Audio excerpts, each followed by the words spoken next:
Week 14 is up and running. Welcome into the sports room. I am your host, Unger to the Max, and my streak is running to 5-0, and my overall record is now up to 10 for 13 because for week 14, the Jacksonville Jaguars are coming to town. And to help me preview this very important and consequential matchup in the AFC, I'm welcoming Jagganoff into the sports room. Now, from what I understand, you're actually coming to Cleveland for this game, right? You there? I am. I did a whole DoorDash shift and got tickets for me, my girl, and my kids. So yeah, I will actually be there. It's actually my the last AFC North stadium I haven't been. I'm looking forward to it. Okay. We will both be at the game on Sunday, actually, so maybe we'll meet up at like halftime or something. But yeah, I know you went to Pittsburgh earlier this season, and you were also in New Orleans, so that's kind of cool. We already got Brandon Rogers in here. What's up, dude? Um, yeah, a salute to you. I almost forgot to do that. But Hey, Brandon Rodgers. anyway, so the reason I titled this video Battle of Backup Quarterbacks is because, well, we don't know who's going to be starting at quarterback for the Jaguars because last week against the Cincinnati Bengals on Monday Night Football, Trevor Lawrence suffered a high ankle sprain, and yet somehow he was back at practice, but he's listed as questionable. CJ Beathard is listed as questionable. So there's a chance we could see Nathan Rourke start at quarterback for the Jaguars on Sunday, which I don't know how he would do because we saw when the Arizona Cardinals tried out a rookie quarterback against our defense earlier this season, we ate him alive. So, yeah. What are your thoughts on like who's going to start for Jacksonville on Sunday? Do you think it's Well, going to be Lawrence?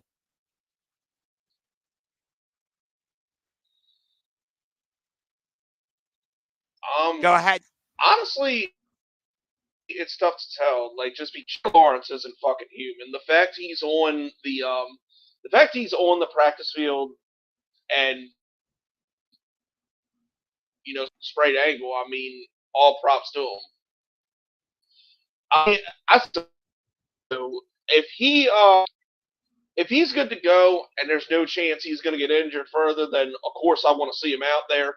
But if there's a chance, he could screw his ankle up even more, then I'd say start beat hard, see what you got with him, and we'll see what happens. Because I know this game's going to be unpredictable. It's ugly weather. It's two good defenses. It's guys that have it's two teams that got pretty solid running back. We're starting backup quarterbacks, so we'll see. So basically, we'll see how it goes.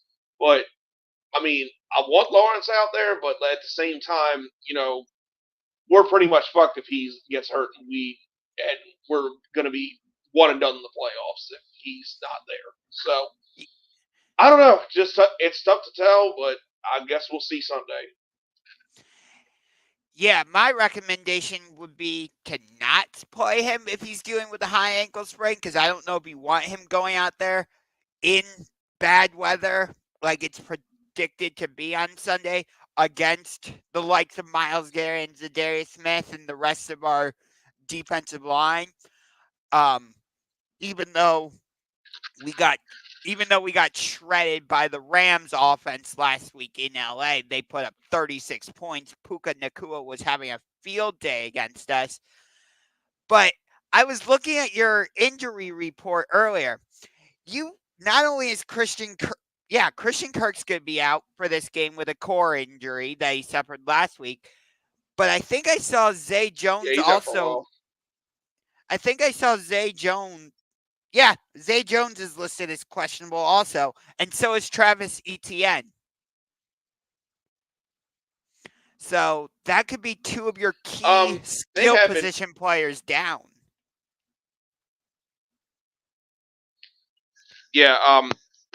They've just been dealing with stuff. But both of them are playing. Like I can you can pretty much bank on them as two playing. I figured they were both going to play, but at the same time, I thought it was worth mentioning that they're both listed as questionable.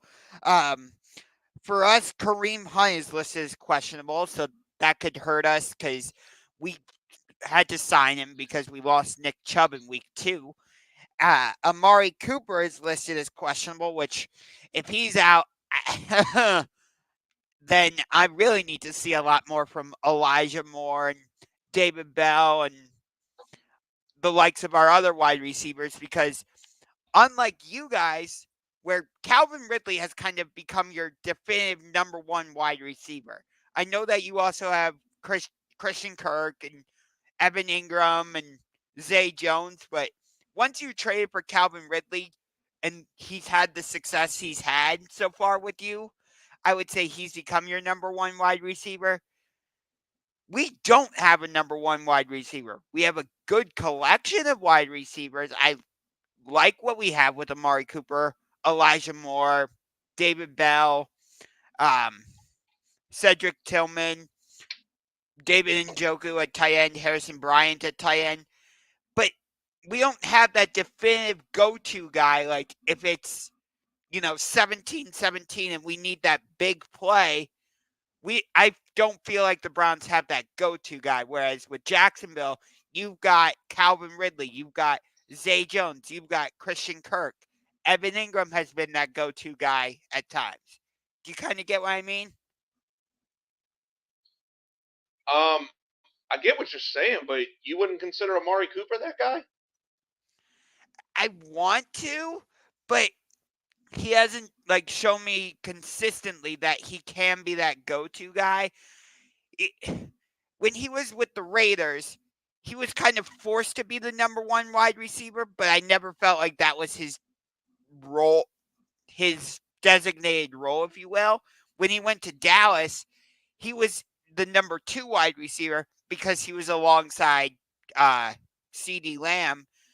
And now here in Cleveland, we don't have that definitive number 1 guy. So he's kind of had to step in and fill that role, even though I think he's better suited as a number 2 wide receiver. I honestly don't know why we got rid of Jarvis Landry. I really don't. I mean, he's still out there. Yeah, I was kind of hoping this game would be Trevor Lawrence versus Deshaun Watson, but we're not getting that because we'll see if Lawrence is even out there, as we talked about. And obviously, Deshaun Watson is done for the season with a shoulder injury. But I'll tell you this.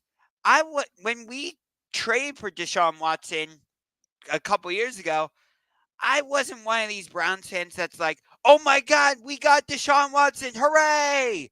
Because one, I knew all the baggage that was coming with him because of all the off the field stuff. That's the best way I can describe it. And he hasn't been able to stay on the field consistently for us. The first season, he's dealing with the 11-game suspension, and he comes back against the Houston Texans, which I continue to say this.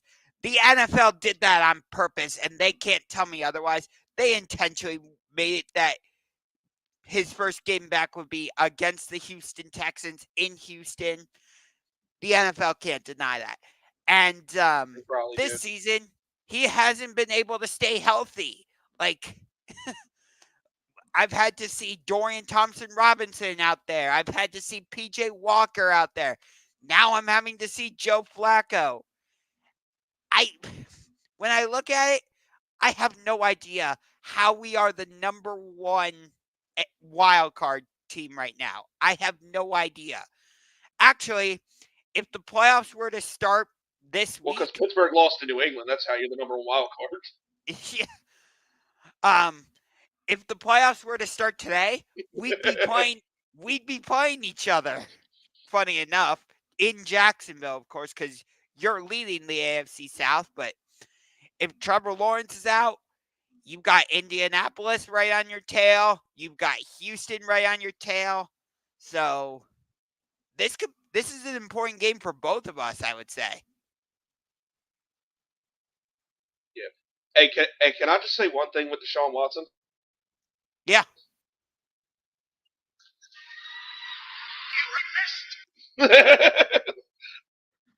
I'm sorry, I had to, but yeah, it actually is a bit disappointing because I actually was looking forward to this because Trevor and Deshaun, both were Clemson guys, both got national school, so I really feel like and Deshaun was traded from Houston, and I think the same year we drafted Trevor Lawrence, it was either that or the year after, but the whole time we've kind of been robbed of a Deshaun versus Trevor matchup, which really sucks in a sense. But yeah, it's tough to say. It's tough to say like what exactly is going to go on with either quarterback, with either teams and their quarterbacks, and I don't know. And but like I said, I just think in game is going to be unpredictable, and it is, and yeah, it's important because like you said, we're a game after that bullshit loss to Cincinnati. We're like,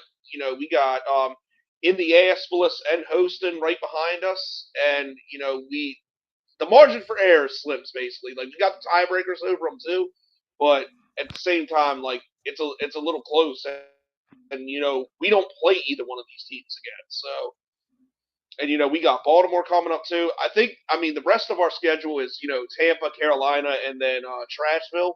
So those 3 games are definitely winnable, but you're right. This one here, it's crucial, and it sucks. We may not have our franchise quarterback for it. Yeah. I was actually at the NFL draft in 2021 when you guys drafted Trevor Lawrence #1 overall because that draft was here in Cleveland. I got Oh, to that's see awesome. yeah, I got to see the Jaguars take Lawrence #1 overall. I got to see the Jets take Zach Wilson #2 overall. Um, he's been a huge disappointment. And then I saw the 49ers take Trey Lance #3 overall. He's in Dallas now. So yeah, that didn't really work out.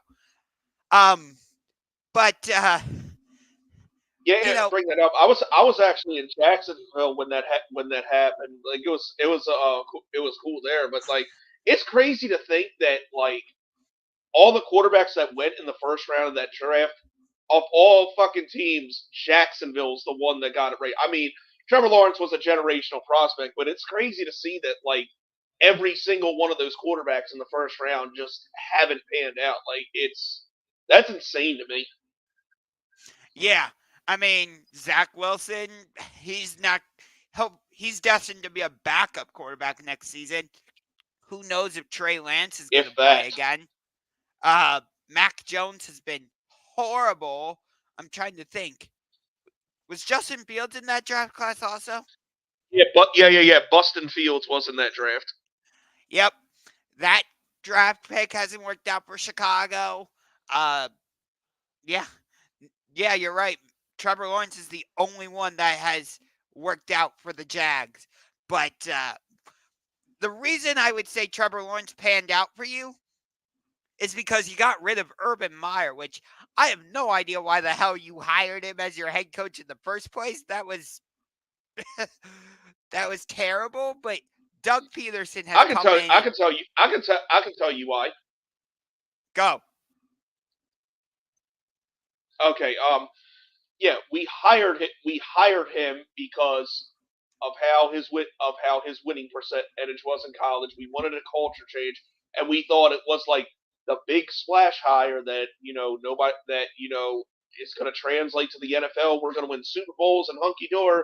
But then it just turned out Meyer was just a colossal fuck up. And that kind of didn't work out. And then now we got Doug Peterson, and things are probably as good as they've ever been in Jacksonville. Yeah, Doug Peterson's definitely, like I said, Doug Peterson's definitely been the right choice. And Grandizer says, "Morning, morning, lads. How goes your day? Good game this weekend for you both. Dawg Pound trying to chase the Jag." uh, um, He's one of my big Cool. subscribers on the channel. Um, but yeah, when I look at this game, Oh, okay. defensively, it's an interesting matchup because you've got Josh Allen and Trayvon Walker on Jacksonville side, and you've got Myles Garrett and Zadarius Smith on the other side for Cleveland. I wish these four guys could be on the field at the same time because it would be just really interesting to see them go against each other. But obviously, that's not going to happen. But I'll tell you this: when Trayvon Walker was the pick for you guys, number one, I think 2022, I was so confused because I thought you were Yes. going to for sure go Aiden Hutchinson. But Trayvon has worked out well for you. I've said this before too. Aiden Hutchinson basically wanted to be in Detroit. We kind of gave him his wish, but also Trayvon Walker, while he may not be the pass rusher right away that Aiden Hutchinson is, he was a better fit in our scheme. Like a lot of people don't realize that Georgia and Jacksonville kind of run a similar defense. So that kind of explains why. And yeah, his development's been a little bit slow. It's not what you would expect from a number one overall pick. I said this. I don't think Trayvon Walker was worth a number one overall pick, but in the weak draft there was no superstar quarterback coming out, so we couldn't trade down. And Trayvon was our guy, and like I said, was he worth the number one pick? No, but is he a good player? And would I consider him not a bust? Yes. So that was my whole theory of it. I like Trayvon Walker, but I think he's still got a lot of work to do. But at the same time, I understand why people were taken back by that pick, and I get it. I still believe in Trayvon. Okay. Hey, we got a question here from Grandizer for you, actually.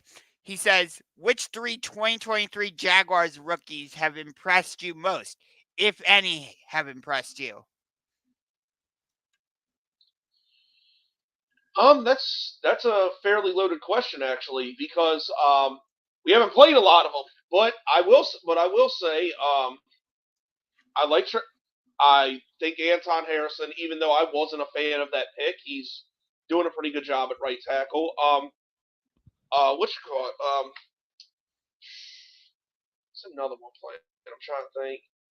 Um, Antonio Johnson's been decent. Brenton Strange, when they throw to him, has been good. I'd say Monday night, Parker Washington did a hell of a job when he stepped in when Christian Kirk went down. That's why, as bad as the Christian Kirk loss is, I'm really excited to see what Parker Washington could do. I watched a few Penn State games that year, and dude was pretty good. So I think he's going to find a nice little role here. So he does still make rookie mistakes, like he dropped a punt, but then he covered it up. But I would like he's but and it's fun and funny enough that's the pick we made when we traded James Robinson to the Jets. So he's probably I know it's only been one game, and yeah, like I said, Anton Harrison has done a solid job, but he's probably the one I'm looking that I like the most and I'm looking forward to the most. Okay. Yeah, for us, like Dorian Thompson Robinson, he's played okay so far, I would say. Cedric Tillman, he, I haven't seen enough from him to really give a definitive opinion one way or another. And then Dewan Jones, the offensive tackle or offensive lineman, I should say, that we drafted at one point. I think he was in the fourth round or something. He's played okay for us so far. Yeah, I that was a wouldn't good say, pick actually. yeah. I think he's had to play because we've had other injuries on our offensive line. We lost Jack Conklin for the season. Um, Wyatt Teller's kind of been in and out of the lineup at times, and Jedrick Wills, he's had a full up and down season. So I don't know what type of game I'm going to get out of him each week. Like, is he just going to allow Trayvon Walker or Josh Allen to just go by him and allow them to say, hey, go get Joe Flacco for free? Or is he actually going to, hold his own? I don't know. I like this from Grandizer. He says the Browns and Jags have played 18 times. Browns winning 6 and the Jags winning 12. Jags lead the overall series 12-6. But however, we did beat you the last time we played each other down in Jacksonville. However, I think you guys prior to that had won 3 in a row. I know against us. I know you did in 2013 and 2014. You beat us both those games. I looked this up earlier, but I can look it up again now. Yeah, I'm trying to remember that last. I'm trying to remember that last game. I'm drawing a blank. Yeah, I'm trying to remember like what all happened that game. Like I honestly didn't even think about that. You know what I mean? But I mean that's Houston Texans fans' main point of emphasis is like their excuse for losing. Oh, we still own the series, but damn, I'm really trying to remember what happened the last time we played. Like I'm really drawing a blank from that. Yeah, I know we beat you the last time because that's when we still had Baker Mayfield, and it was during the 2020 season. And Yeah, we now should I'm have beaten fucking look it up. we should have beaten you definitively that game, but we didn't. For some reason, yeah. In 2017, you beat us 19-7.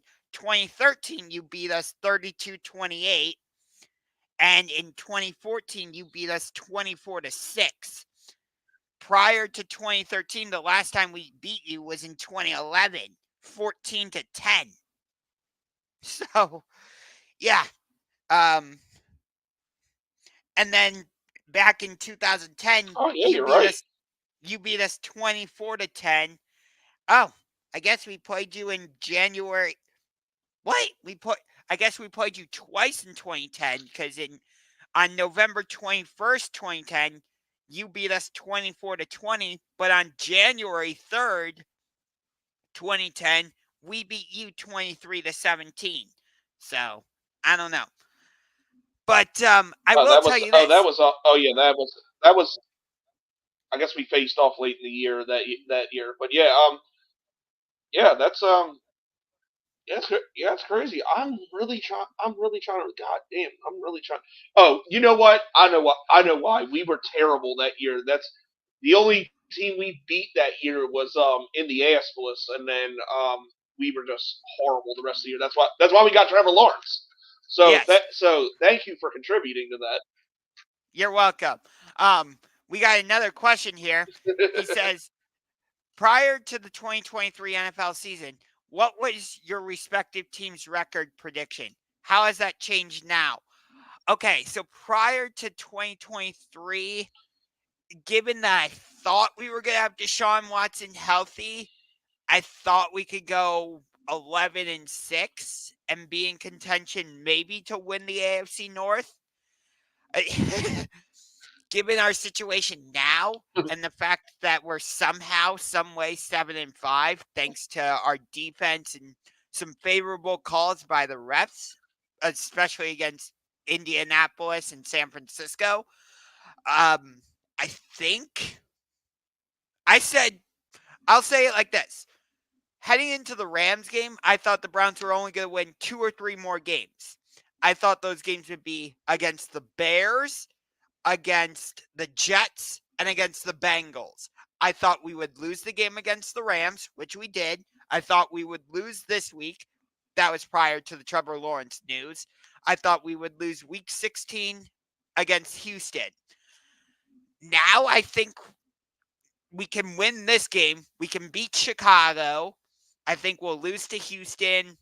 We can beat the Jets and we can beat the Bengals. So that would be 11 or 12 wins. So basically still right on par with what my prediction was, but I have no idea how we're doing this.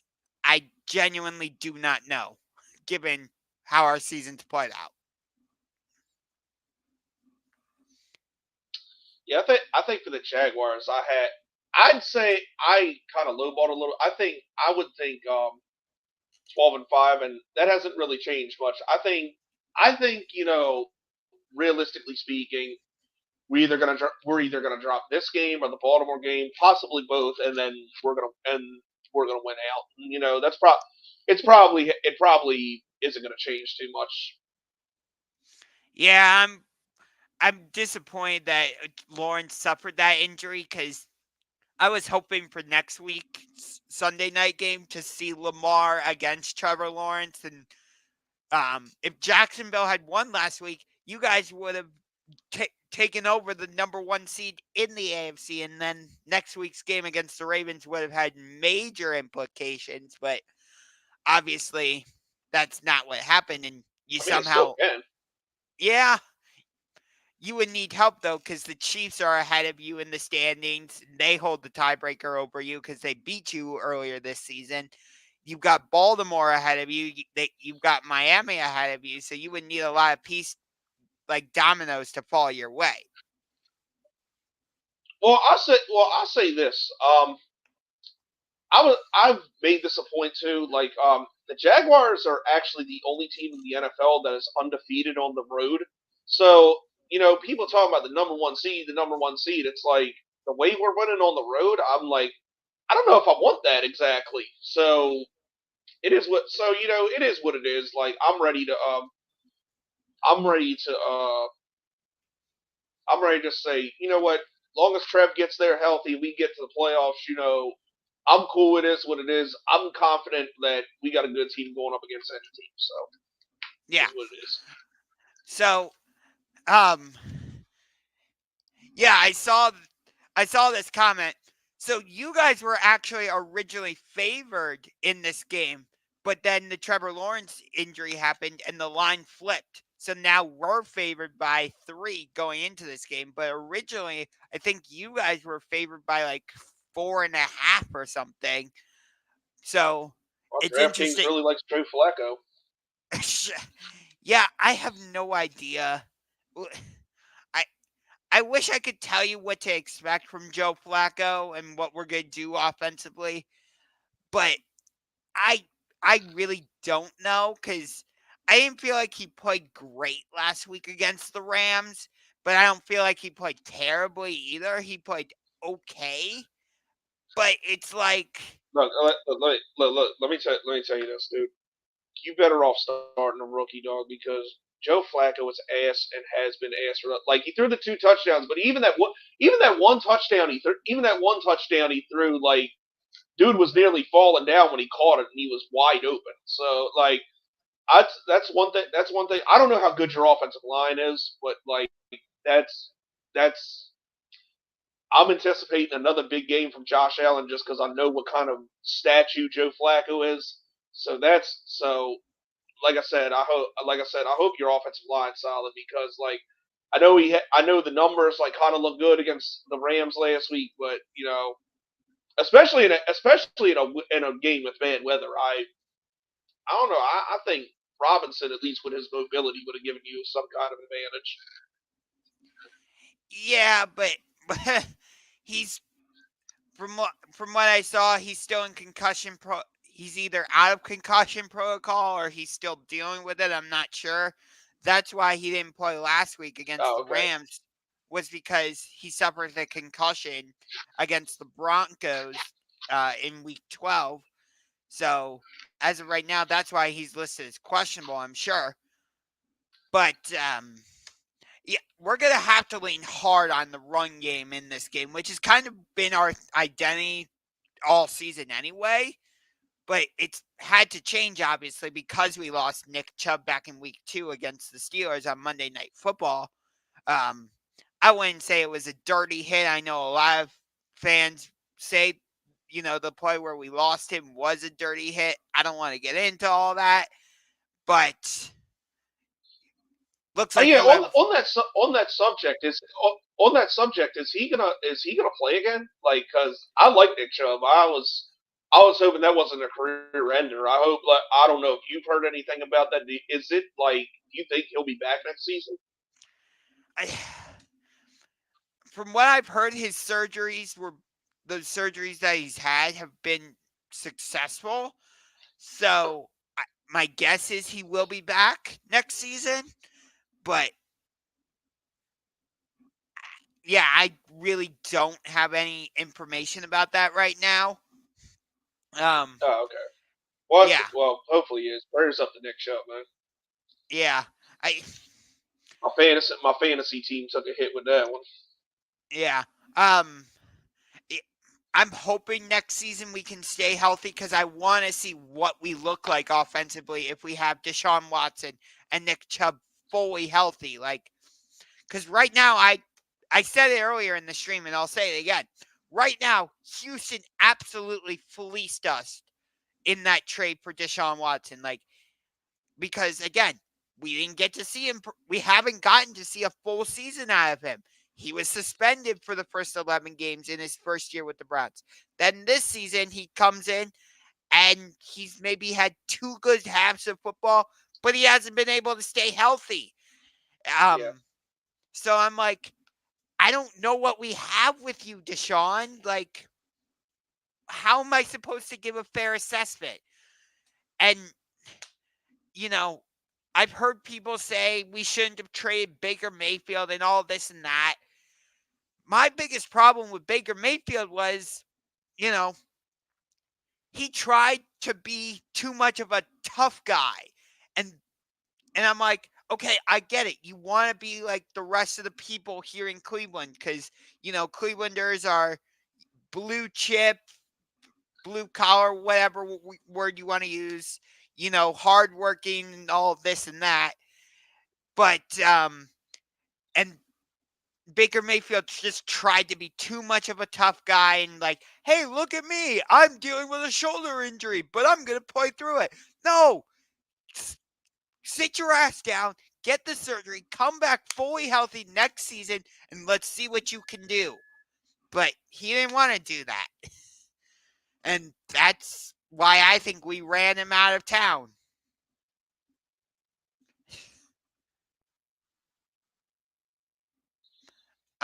You have any thoughts on that?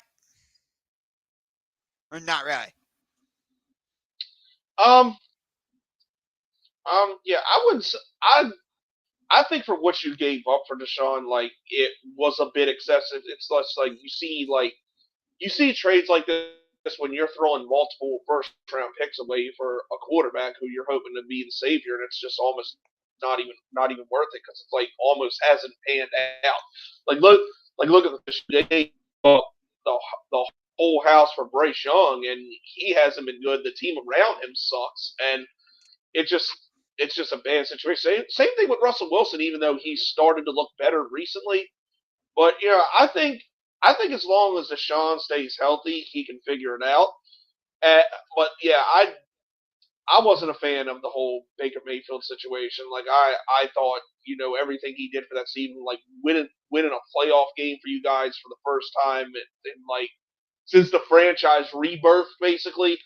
Like I Mm-hmm. thought that was like just to give up on him like that, especially knowing that he was hurt. I thought I didn't understand that really, but it is what it is. And, you just gotta hope now you get Sean back, and everything's good because you got a good team here, and just the fact that you've been able to be in the wild card conversation without Deshaun, without Nick Chubb, without whoever else. Like I know you read off a whole injury report, but whoever else is dealing with injuries, like it's pretty amazing to be honest. So especially a team like Cleveland, like I can kind of relate to Cleveland just because Jacksonville had so many years of shit. So like to see that the team to see like a team like that winning again is awesome. So just yeah, hopefully hopefully he figures it out. Yeah, I will say this. Whenever we play Jacksonville, it's a little bit weird for me because my number 2 favorite player all time actually played for the Jaguars. Maurice Jones-Drew. I actually have his jersey right here. Hey, Yeah, I got three of MJD. those. Yeah, I got three of those. I loved MJD. Yeah, MJD has always Yeah, been like, during the during the Jags and Bengals game, I was actually wearing my MJD throwback. I might wear that to the game this week. So I don't know. We'll see. yeah. My number one favorite player though is LaDainian Tomlinson, but there was just something about MJD when I would watch him with the Jags. I'm like, oh, this player, he's really good. Like, he was one of those undersized running backs, but he always seemed to find that hole and turn like a 5-yard run into like a 20-yard run, or he would break through and score a touchdown. And you're like, how did he do it? um, do you? Let me ask you this: do you see any comparison Yeah. between your current running back Travis Etienne and Maurice Jones-Drew?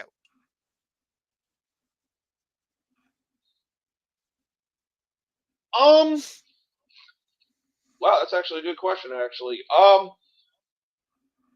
I think speed wise they're kind of similar, but I think um I think Travis Etienne is more shifty and better cut better cut moves, and MJD one thing that's overlooked with him was just his power and his ability to get out of tackles was just second to none, and that's actually a reason why he didn't play that long because he was a bit because something that's not really looked about him. He was a very physical runner and took a lot of hits, and just his style of play and how he was used, it kind of shortened his career a bit.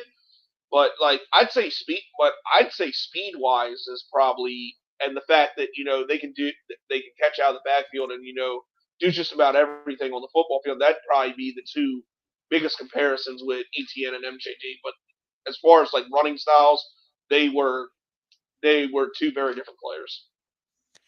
And you've also had another really good running back on your team, Fred Taylor, which I think he should end up in the Hall of Fame. I don't know why he Oh hasn't hell yet. yeah! I But I pers- can. Oh wait, I can tell you why. I can tell you why. Go. Because the NFL hates the fucking Jaguars and the fact that he played for them virtually his whole career. It it's that's how it is. But Fred Taylor's actually my all-time favorite Jaguar. Here I'll show you this. Hold on. Not David I don't know if you've Garrard? seen this. No, Fred Taylor. Fred. I love David Garrard, but Fred Taylor's my favorite. Fred Taylor back in the day actually signed my arm. It's tattooed. I don't know if you see that in any of my videos or not. Oh, wow. Um, Yeah, Fred Taylor's my all-time favorite Jaguar. Okay, I thought maybe it would be David Garrard because he helped beat the Steelers in that 2007 playoff game. I remember that, and I mean, a then of lot of course, people did. And like I said, I like David Garrard, but as far as favorite Jaguars, I got quite a few ahead of him, man. okay. Um, so you don't think Fred Taylor will ever end up in the Hall of Fame? I think eventually he might, but it's just the fact that he's not in now is just total bullshit. Yeah, Fred Taylor was such an underrated and overlooked player in his generation because you got to remember too back in the day there you had Fred Taylor played in an era where there was a lot of great running backs. It's not like it is now where everybody values the quarterback more, but just he had a lot of great running backs in his era, and Jacksonville had up and down years a lot. A lot of times it just gets overlooked, but yeah, but still, you look at how he is, and if you watch a highlight tape of Fred Taylor, and you wonder how he did a lot of the shit that he did. It's ridiculous. He's not in the Hall of Fame. It's one of the biggest tragedies in the league. by the way, not only do I have that regular Maurice Jones-Drew jersey, I also have this mini one. So Why do you have so I much MJD merchandise? I don't.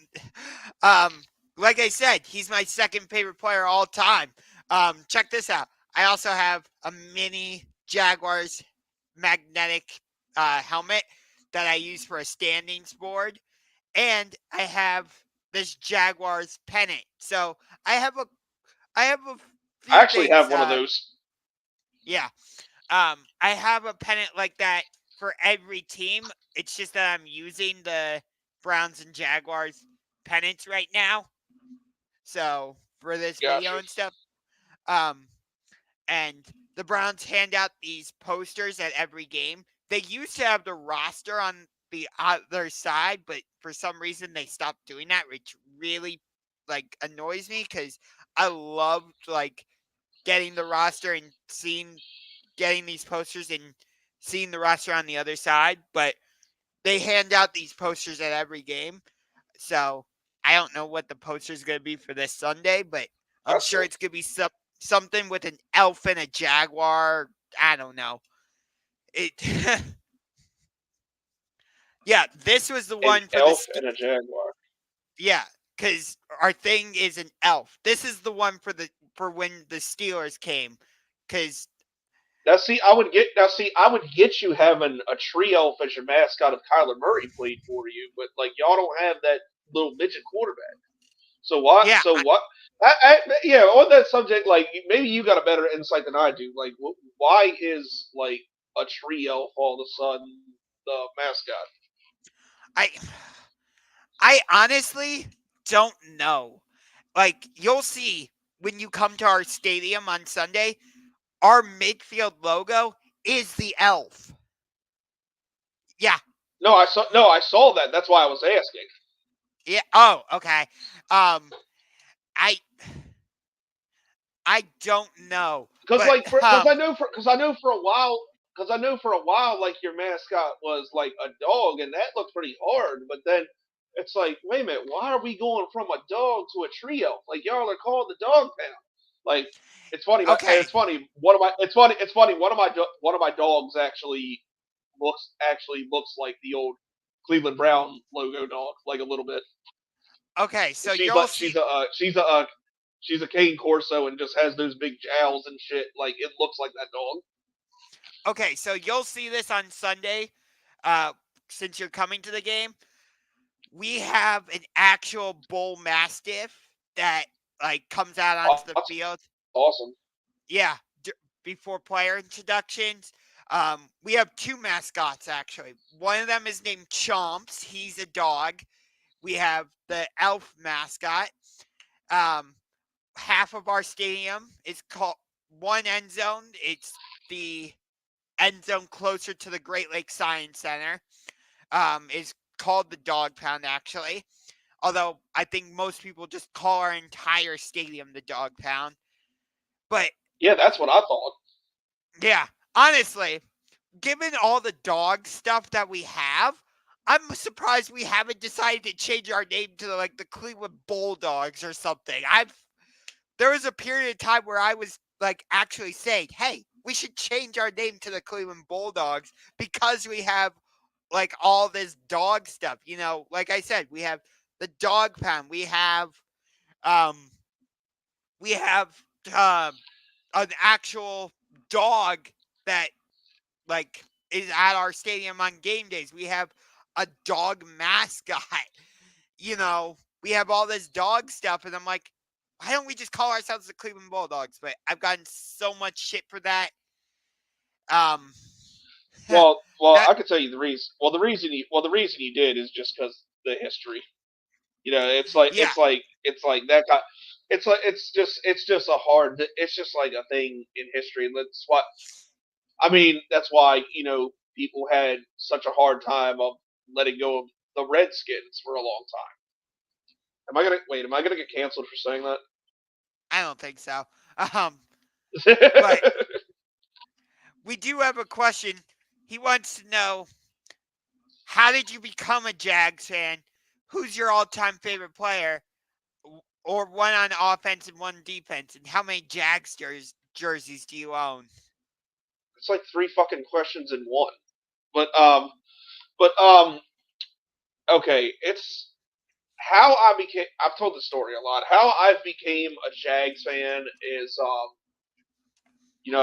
I live in Baltimore. My father was a 49ers fan. My one Tampa Bay Bucks fan.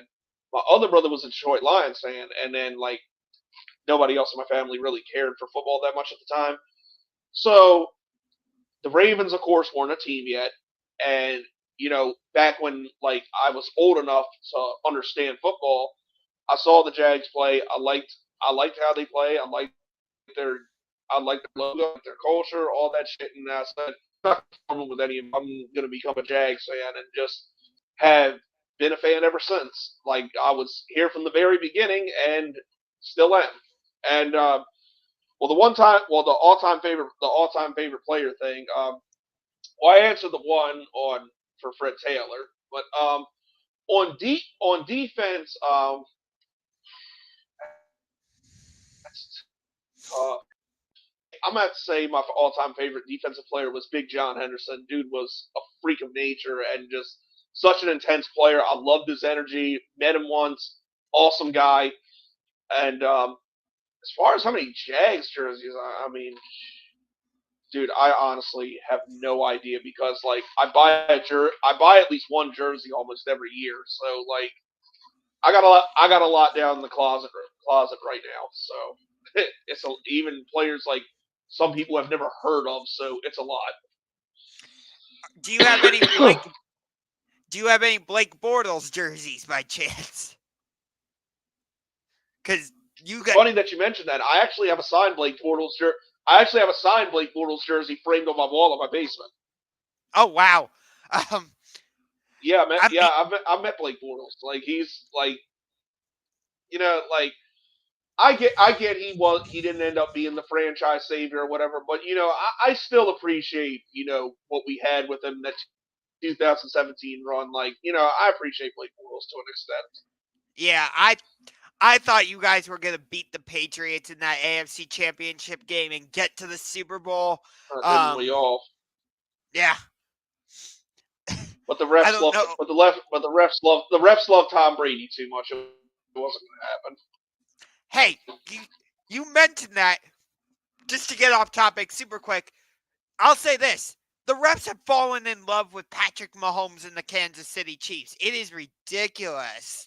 That was not a illegal hit Dude, last week dude, against the Packers.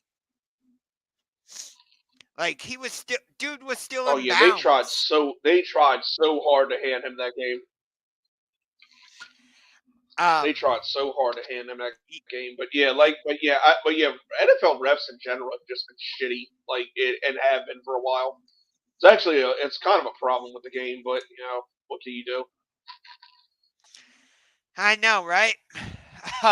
Okay.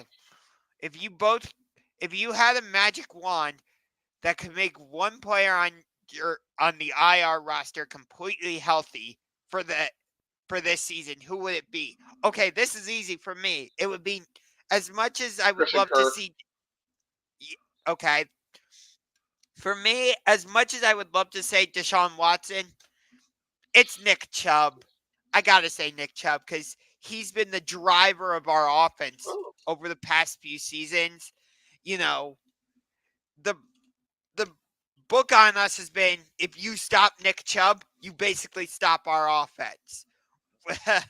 So, I mean, we've adapted a little bit this season, but man, if we had Nick Chubb, I think I don't think we would be 7-5. We'd be more like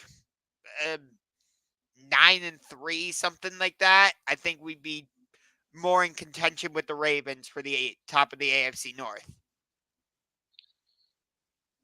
well, I don't know. Like, I feel like even without him, your running game's been pretty solid. So, like, I don't know. Just given the situation, I would think Deshaun Watson. The problem with Deshaun is when he's played, he hasn't really given me any reason to believe he can get back to the Houston version of himself. Okay, but check this out. Let me ask you a question though. look at his you look at his body of work, and yeah, he of course he's not what he's been in Houston. But what would you rather have, that or what you got at quarterback now? I I'm just saying, don't bro. want. I don't want Joe Flack. Dude, I would even take Baker Mayfield Who at the hell quarterback. does want Joe Flacco? That's my point, bro. Yeah, dude, I would rather. Honestly, Like right now, I'd rather. he's been ass since he won that Super Bowl. Yeah, honestly, right now, I'd rather have Baker Mayfield at quarterback. We might actually do something. Hell, There I you want. go. I don't know why the fuck we let Jacoby Brissett go. You want to get Blake Bortles out of retirement? I mean, last I saw, Blake. I think Nick Foles is still out there too. I mean, Nick Foles beat Tom Brady in the Super Bowl, for God's sakes. He caught a touchdown pass in the Super Bowl. So what the hell? Yeah, Nick Foles. That's a sensitive subject for Jags fans. Oh yeah, because you guys signed him after you got rid of Blake Bortles and thought Nick Foles would be an upgrade. We saw how well that worked out. But hey, Oh yeah, it was terrible. you guys haven't had the string of quarterbacks that we've had. I mean, we've had like Yeah, you got John. it. Yeah, you got me there. Yeah, I mean, for God's sakes, we had freaking Johnny Manziel. You got me on that one. We had freaking Johnny Manziel at quarterback. Oh God, I don't want to remember Johnny Manziel. But we've had Jason No, Campbell. here's my thing. Johnny Manziel probably would have been all right if he wouldn't have been a fucking idiot off the field. Yeah, I mean, I didn't He watch. he had looking at like if you really look at it, he had talent. That was evident. It's just he was just stupid off of the field and didn't care about football. I love this. We think it's bad. Then you ask Jets fans. They wish they had Joe Flacco right now. Oh God, that was my thing with the Jets. Like when Josh Dobbs was available, like I don't know why they didn't trade for him, but it's like they I were don't really know trying to why push. we They traded were him. I don't know why we traded Josh Dobbs in the first place. He would have been better than fucking Joe Flacco. Yeah, it's funny we bring up Josh Dobbs too because the whole narrative in Trashville last year was they would have beat us in that week 18 play-in game if they had Ryan Tannehill. But now you look at Josh Dobbs and he's better than any quarterback they have on their team right now. Yeah. Funny Josh Dobbs got brought into this. I mean, I think he started a game or two for us, but I don't know why we traded him because he would have been better than what we've got right now at quarterback. Hell, Jacoby Brissett was doing well for us. I don't know why we got rid of Jacoby Brissett. Like, he put us in position to win games less. Did Washington like outbid you for him, or did you just not want him back? From what I understand, we just didn't want to re-sign him or something. But then check this out. We tried to trade for him at the trade deadline, but Washington said, serious? yeah. Yes, but Washington said no. Wow. No backseat. Yeah, no backseas. That's fucked up. I know, but honestly, like I wish it had worked out when we had Jarvis Landry and Odell Beckham Jr. Like, I liked when we had them. It just didn't. Like, maybe I don't like when anybody has Odell Buttercup Jr. He's a fucking disgrace. All right. But like, I'm sorry, I hate that guy. Oh, no, you're fine. But I don't know why we got rid of to go bring him back into the conversation. I don't know why we got rid of Jarvis Landry. I don't know why we got rid of Jacoby Brissett. Like, some of our roster moves, when I look at Andrew Berry over the past few years, I'm like, what are we doing here? Like, why did we sign Jadeveon Clowney a couple years ago? Like, I get it. You thought he was going to be the He kind of Robin worked out to, though a little bit. I mean, Jadeveon Clowney. That first year he kind of worked out as a compliment to Garrett. The first year he did, but ultimately it didn't. I would say Zadarius Smith has been a better like partner alongside Myles Garrett, but like Well, that's the thing with Jadeveon Clowney.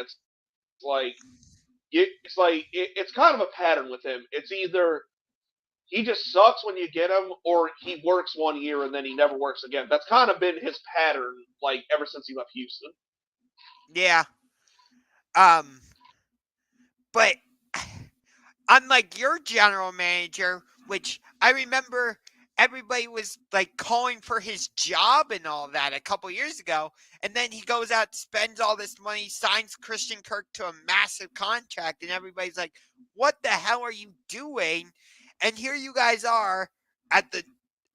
You come back last year and beat the Chargers in the wild card round, mostly because Brandon Staley can't get it. Brandon Staley's head is so far up his ass he can't even like get it out. Um, not to that's not to take credit away from what you guys did, but my God, Brandon Staley just choked that game away. It was hilarious. How he still has a job, I Well, have go. here's the thing with that. Yeah, You could say that to an extent, but at the end of the day, the Chargers still put up 31 points, or 31 points, and Trevor Lawrence mentally, like a lot of people would have been fucked up mentally after throwing 4 picks, but Trevor Lawrence had to have that resolve to just bring him back. So like, yeah, it was stupid on the Chargers end of things, but it still takes a certain amount to bring you back from that. Like I was at that game, like it was just insane watching that in real time, just being there with fans and all that shit. Like it's definitely the most insane game I've ever been to. yeah. But and then I thought you guys were gonna beat the Chiefs in the divisional round last year. I thought you guys had that game, but Mahomes somehow did it. I don't know how, even on the sprained ankle, he Well, pulled because it Jamal off. Agnew decided to fumble the ball at the goal line, but that's another story. Yeah, yeah, um, yeah. If he wouldn't have fumbled that, I think you guys win that game. And I forget who you would have played in the AFC champion. Oh yeah, you would have played Cincinnati in that year. Um, It would have been the Bengals. yeah, and I forget who. Yeah, who would have been had home field advantage in that game? You or Cincy? Cincy, we were the 4 seed. Oh, okay. That would have been an interesting game. Yes, Cincy would have. Okay, that would have been a very interesting game. But hey, maybe we'll see Jacksonville have home field advantage in the AFC Championship game this year, depending on how things shake up. But from what you were saying, you don't want a home field advantage because you're undefeated on the road. But here's the thing. Wait a minute. Like, look, I I am in no way saying throw games or anything like that, but like I still, but it's like it's almost to a point now with how good we played on the road or how bad we played at home in some cases. Like the Cincinnati game, that's a game we should have fucking won, and it was at home, and the defense just absolutely shit on themselves, and same thing with the San Francisco game. Like it was just that game was just an all around bad effort. Period. So, but like in certain teams in the playoffs, like I almost like our chances better on the road. Like I don't know what it is this year. It's funny you mentioned how you guys got whooped by San Francisco because that's one of our wins at home this season. Because Jake Moody missed that field goal, but we are 5-1 at home. Our only loss was in Week 4 against Yeah, I Baltimore. remember that. was in against Baltimore in Week 4, 28-3. No, we did not pull in a New England Patriots in that game. But I would say we lost that game more so because we didn't know what the hell was happening with Deshaun Watson. And then Dorian Thompson-Robinson's like, wait, I'm starting? I didn't know this. And he went out and had a terrible game, and we got behind early. And if you fall behind against Baltimore early, you're usually going to lose. Oh yeah, it's a Although, wrap. although we somehow came back and beat them in Week 10 in Baltimore, which I still have no idea Which was how. hilarious, by the way. Yeah, especially because in the second half, Deshaun Watson was Can playing you that game with, huh? Can you imagine if you had Joe Flacco that game? Oh, God. Oh, God. I don't know how the Ravens fans It'd be his homecoming. I don't know how Ravens fans would have treated him, being that, like, They love that asshole here. So huh, them Joe Flacco did no wrong. huh. But Yeah. the other reason I like the Jaguars is because Tony Khan, he I'm a huge AEW fan, so I have to Oh love Tony. God, What? dude, no. What? Tony Khan is an idiot, and just wrestling in general is so bad now. I'm sorry. Jeez. Dude, I grew up in the heyday of the Attitude Era, and it's just like everything is just so bad now. I can't even watch it anymore. Ah. So, well, I have to give a little credit to Tony Khan because, even during the pandemic, he ended up holding AEW events at Daly's Place in Jacksonville by the Jaguars Stadium, which is Daly's Place Great like venue, by the way. yeah, I think it's like an amphitheater next to Well, TIA. it's basically like it's basically like a little small arena that's connected to Everbank Field. Like it's a whole little separate concert venue kind of sort of thing. But yeah, it's a really cool thing that the Cons done put it on there. Yeah. Um, Grandizer says, in case I missed your outro, thank you, Jaganov, for your time, insight, taking questions, and commentary. Much appreciated. Good luck to your Jaguars. Stay safe, happy, healthy, safe, and blessed. Stand united. So, thanks for tuning in, Grandizer. But, Yeah, thank you. yeah, first of all, thanks again for coming on. I appreciate it. But, looking more into this game, I feel like both quarterbacks are going to kind of look at the tight ends more so in this game, given what the weather's going to be. Maybe I'm wrong about that, but for some reason, I feel like Evan Ingram for Jacksonville and David Njoku for the Browns are going to have big impacts in this game. Yeah, I'd agree with that. Obviously, like, the running backs are also going to play a factor given what the weather's projected to be, but for some reason, it just feels like the tight ends are going to have the biggest impact on this game outside of the quarterbacks. Yeah, it's funny. It's funny you mention that. It's almost like mirror images of each other this game, especially if we both end up starting backup quarterbacks. And yeah, like David Njoku and Evan Ingram are two of the best tight ends in the league, and Kareem Hunt, Travis Etienne, they're two of the most versatile backs in the league. Like they're both going to have huge impacts, and not to mention Josh Allen and Myles Garrett. Two guys who should be if front running for defensive player of the year. They're in this. They're I'm sure gonna make a pretty big impact. So yeah, it's that that's yeah good point you brought up there. Like they're like tight ends though. Like the tight ends on those kind of shorter passes, I'd expect both of them to have a pretty big impact on this game. Yeah, you mentioned Kareem Hunt. He's more of our secondary running back. It's actually Jerome Ford Oh yeah, that's the other guy I was thinking of that I was missing. No, you're And it's funny. It's also like Dearness Johnson is now our number 2 back, a former Cleveland Brown. This is kind of like a homecoming for him, so that'll be interesting. yes, I do. I do remember Dearness Johnson playing for us. Um, so I do you think? Let me ask you this, based off of that. Do you think that Okay.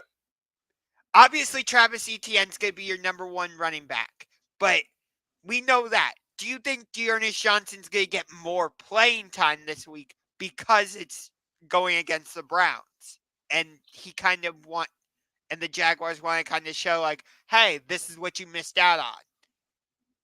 I don't necessarily think he'll get more playing time because of that, but I do think, especially if Trevor Lawrence doesn't play, like the running game is going to be leaned on heavily. So like that by proxy would probably give him a better role. And yeah, Dearness Johnson has been a very good spellback for us this year. He's been like the perfect complement to ETN. So I would anticipate him doing something this game. Put it that way. Yeah. If he scores a touchdown, I wonder what his celebration would be since it's in Cleveland. I wonder if He's gonna shrink and become a tree elf. I'm calling it right now. He gets down. He's just gonna morph into a tree elf and like do like a little dance. Honestly, I have no. Again, we were talking about this earlier. I have no idea where the elf came from. It makes no fucking sense. But It really doesn't. it. I'm sorry, it really doesn't. Hey. I mean, it was either they asked fans before the season to vote on what the midfield logo was going to be. It was either going to be the elf, the new alternate dog head logo that we have, the orange helmet, or nothing. And it came down to either the new dog head logo, or the tree elf. And the I think elf I'd have rather somehow. had nothing. Hey, I ain't gonna lie to you, bro. I ain't gonna lie to you, bro. I think I'd have rather had nothing. hey, I'm just glad it's not the orange helmet, because for me, the orange helmet is not a Really? logo. The orange helmet for me is not a logo. It's just kind of a thing. Um, yeah. Okay. I mean, if we I think were I'd have to, took that. I think I'd have took that elf though. huh? I think I'd have took the helmet over the tree elf. I mean, even if we had the tree elf on the orange helmet, I would that would be better than just orange helmet with nothing on it. I mean, you guys are going to be coming in with your black helmets and Oh cool. Oh cool. So combine the two. exactly. I mean, hey, I'll give you credit for this. I'm glad you guys went back to the normal black helmets and you got rid of those like helmets that were like half black, half yellow jersey helmets. You know Oh, what I'm talking that about? was terrible. That I'm sorry, but That was I hate that was terrible. I hate to say this, knowing that you're a Jaguars fan, but for me that was one of the worst helmets I've ever seen. I'm like, why are you doing this, Jaguars? Well, Dude, you don't. Dude, you don't have to feel. You don't have to feel so. You don't have to feel sorry for it. Like we all knew that was some of the worst shit ever. Like Jags fans will tell you okay. I'm glad I'm not alone on that. Because I just saw that look and I'm like, oh that. No, you're God, definitely not. what are you doing? You absolutely are not alone on that. Okay, I'm glad I'm not like insulting Jags fans by saying that. I do like your new No, logo. you're gonna. I do like your new logo versus This one. versus this old one. I feel like the new one that you have is more ferocious looking than your old one. Yeah, I don't know. I don't know. I kind of miss the nostalgia, but I don't. I like the new logo. It's just I don't Um, but I want to focus more on the defensive side of that of this game because we haven't really talked about this. we have like historically a historically great defense this season.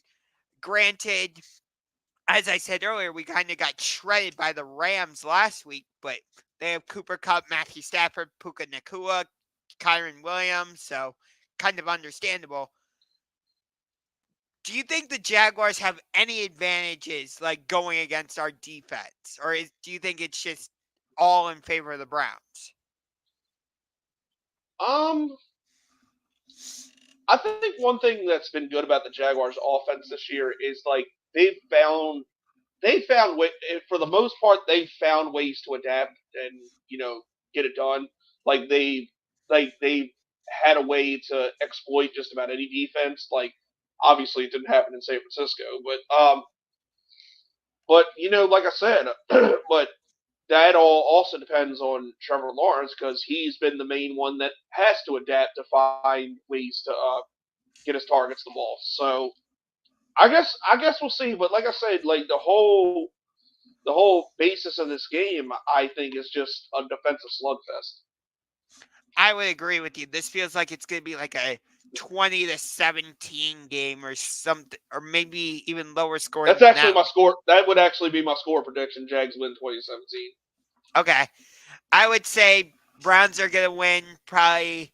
I'll go a little bit higher scoring. Not much, though. I'll say 23-20, actually. Comes down Okay. to a field goal. Um, which I think Dustin Hopkins, even in the weather, I think he'll still be able to kick the game-winning field goal. But like I said, this could be a preview of the playoffs because you're the 4 seed right now and we're the 5 seed. Ooh, I like this question. Player of the game for your respective teams. Ooh, for the Browns, I'm gonna say I'm gonna. I think we're gonna lean heavily on our running game this game, so I'm gonna go with Jerome Ford. Kind of same idea. I'm gonna go ETN. Okay, yeah, I agree with you though that this is gonna be a. I don't think either. I think this is gonna be a ball control type of game, which kind of scares me a little bit because over the past couple weeks, our defense has been susceptible to giving up big run plays by like running backs, whether it's been um, Jalen Warren. We gave up that massive 70-yard touchdown run to him when we played the Steelers, which um, the Steelers are utter trash now. They lost to both the Cardinals and the Patriots, which is Yeah, pathetic. you know what? Yeah, it's funny. It's funny, man. Like I was thinking, like when I went to Pittsburgh and we got that win, I was like, damn, we really beat a quality opponent. And there, these motherfuckers go and lose to the Tree Elf in Arizona, and then lose to the Patriots, which I don't know how you do that with how the Patriots are. Granted, even though granted, we would probably still lose to the Patriots right now because Bill Belichick just, I think, has a vendetta against Cleveland. So, what for how we let him go and all that. So, what the hell? Even with Mac Jones or Bailey Zappi, he would probably still beat us. So, I don't, I wouldn't have faith going against the Patriots right now, even though they suck. But,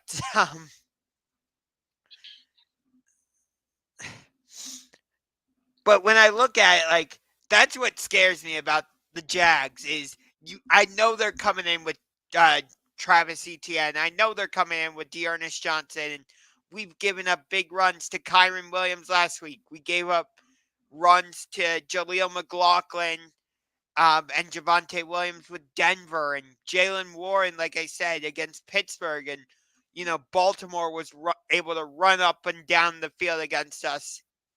And San Francisco, even though we beat them, Christian McCaffrey was able to do basically whatever he wanted. So that does have me nervous, even though Jim Schwartz has definitely turned our defense around. And I like what we have, with JOK at linebacker and Sione Takitaki at linebacker. You know, we have Zadarius Smith, Myles Garrett. Grant Delpit is questionable.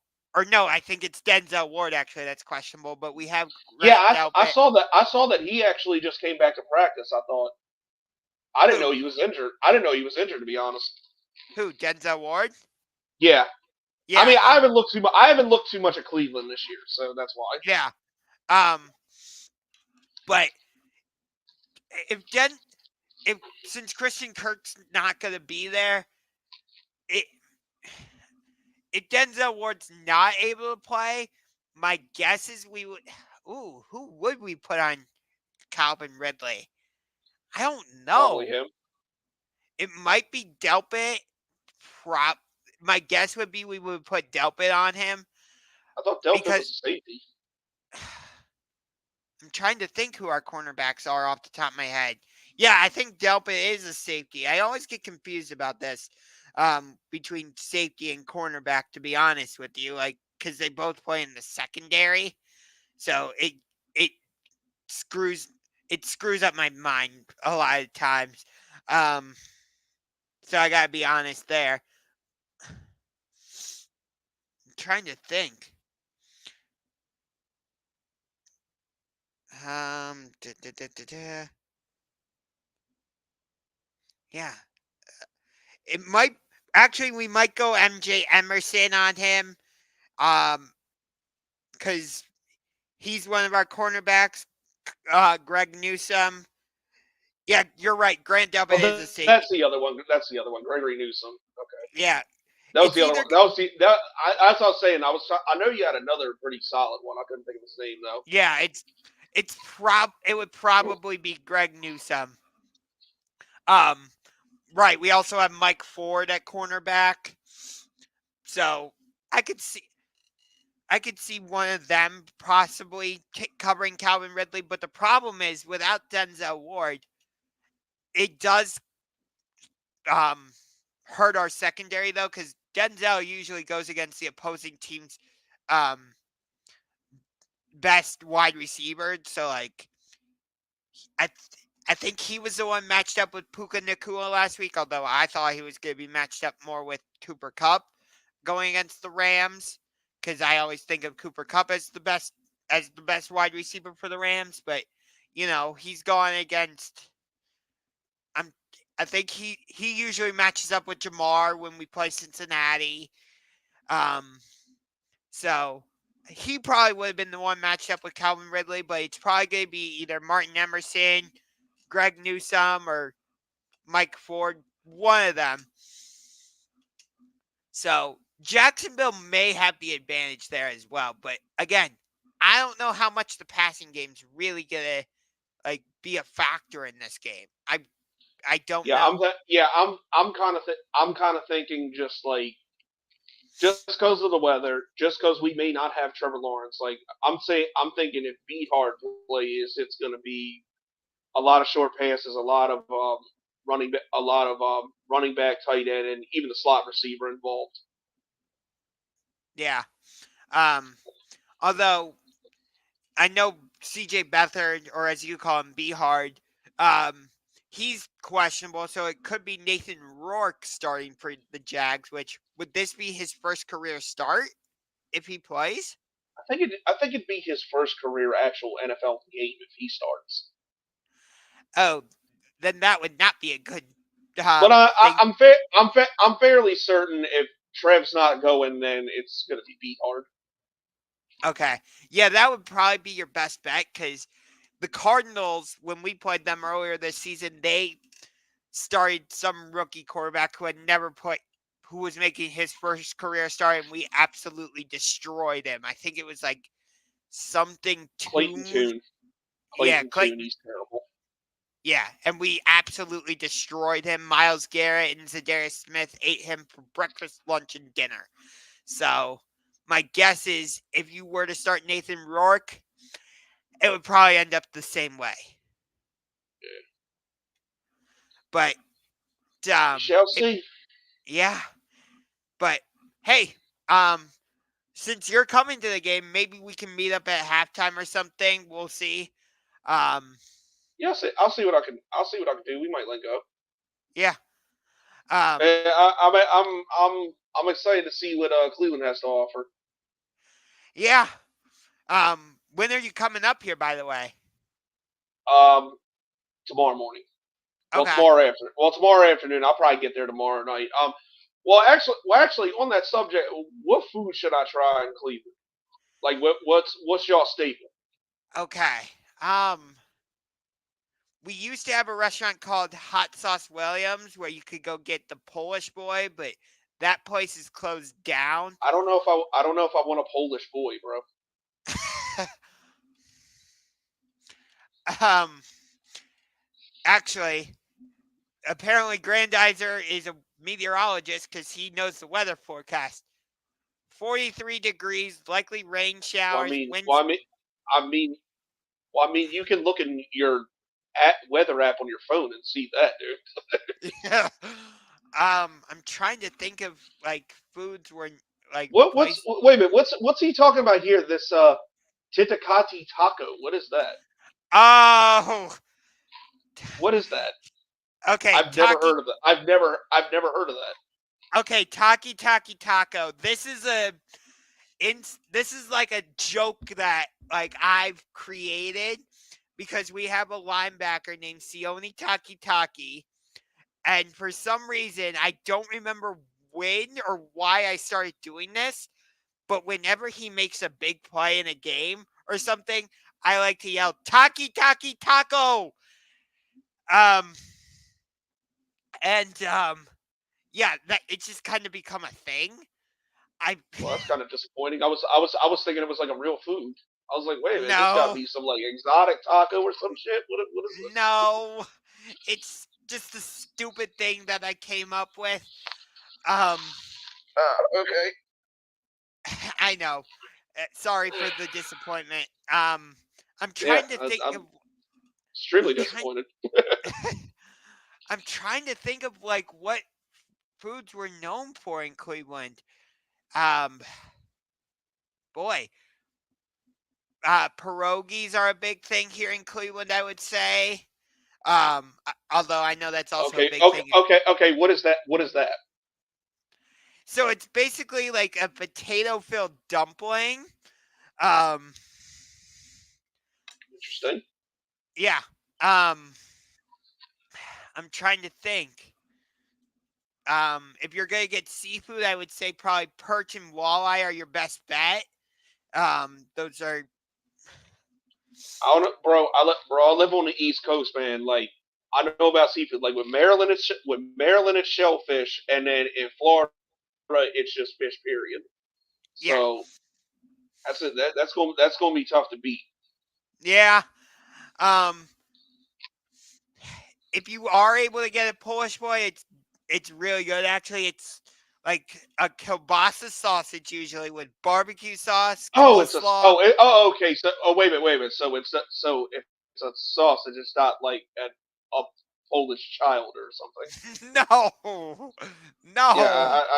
I don't do that. I'm not EDP. I don't do that. Okay, okay. Never mind. Okay. No, Yeah. That, but tell me about your sausage. Oh wait, pause. Tell me about your. Tell me about your. God damn it! Tell me about this Polish thing, okay? okay. So it's a kielbasa sausage. Usually has barbecue sauce on top, coleslaw, and then French fries on top of that. Oh, That actually does sound good. Yeah. I'm Um. a big coleslaw. I'm a big coleslaw person. And I tell you Okay. what, I went to Permini Brothers when I was in Pittsburgh. I was actually very disappointed with that shit. Like everybody was telling me, like, oh, the slaw on the sandwiches, all that, it's lit, and then I get there and it's like the bread was good, but like the actual protein was some shit. And I didn't like their coleslaws, but I'm a big coleslaw person. Okay. I'm trying. We have this really cool restaurant. I'm trying to think of. I don't know where the closest one is, but it's called Melt Bar and Grilled. So it's basically all grilled cheese sandwiches, but it's like exotic grilled Oh cheese sandwiches. shit. Okay. So it's All right. like they've had this. If you find that. If you find an address of that, send it to me because I might have to check that out. Okay. We obviously you know about the Rock and Roll Hall of Fame that we've got. We also have the Great Lakes I do. Science Center next to the Rock and Roll Hall of Fame, so that's pretty cool. We have the Flats. Um, that's like an up and coming part of downtown. Everybody like before the game likes to tailgate in the Muni lot. I don't know if you've heard about that at all. I don't know if you're a big tailgater at all. I have to. Oh, of course I'm a big tailgater, dude. Like do. I always like tailgates, but like but yeah, I literally don't know a lot about Cleveland because this was like impromptu as hell. Like my daughter doesn't even know we're going yet. Like I'm about to surprise her with it tomorrow. Okay. Um, yeah. Yeah. So I can, I can. Once we get off this call, I can definitely like send you some recommendations for like restaurants and other places in Cleveland. Do that. Yeah, do that because I wanna check something out. All right, cool. But if you don't have anything else on this game, then I think we can start wrapping things up. Yeah, I think I'm good, man. All right. Well, I think we pretty much covered everything. yeah, I think so too. Um, so I want to thank you for coming on, helping me extend my collab streak to 5 in a row and my overall collab record to 10 for 13. So maybe we'll try and meet up on Sunday, Yeah, but so, if not, enjoy the game on Sunday. Enjoy your time in Cleveland. Um, everybody's pretty nice, so even though you're gonna be wearing Jag stuff, you shouldn't get too much of a hard time. Um, yeah, we're not like unless you're wearing a I've been to several different stadiums. I know how to act, so I think I'll be okay, all right. unless you unless you are wearing a Steelers jersey or a Ravens jersey, you're gonna be fine in Cleveland. Yeah, you But ain't gotta worry about that. I know you're gonna be fully decked out in Jaguar stuff. I already know. Of course, So that's what I do. yeah, but yeah. So thanks for coming on, and like I said, maybe we'll meet up at the game. But until next time, I'm Hungry to the Max. That's Jagging Off, and thanks for tuning in. Jags.